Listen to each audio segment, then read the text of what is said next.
Welcome to our channel. Today we how to update BigCommerce storefront UI using Stencil, complete guide step by step clearly. To update your BigCommerce storefront UI using Stencil, start by ensuring you have the necessary tools installed. Install Node.js and npm on your computer if you haven't already. Once installed, you can check the versions by running node v and npm v in your terminal.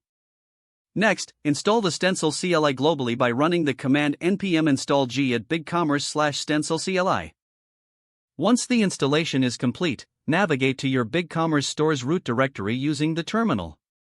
To create a new Stencil theme, run the command stencil init.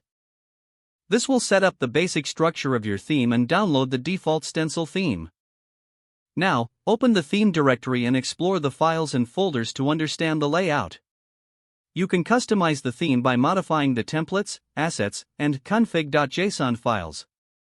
For example, to change the header, locate the header.html file in the templates/components folder. Make your desired changes and save the file. To see your changes in real time, run the command stencil start in your terminal. This will launch a local development server and open a preview of your store in the browser. As you make changes to your theme, the local server will automatically update to reflect those changes. Once you're satisfied with your UI updates, it's time to compile the theme for production. To do this, run the command stencil bundle. This command will generate the production-ready files in the dist directory. Next, log into your BigCommerce store's control panel. Navigate to the storefront section and select My Themes. Here, click on Upload Theme. Choose the bundled files from the dist folder.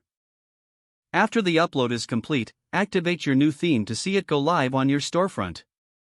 Finally, test your updates across different devices and browsers to ensure a seamless shopping experience.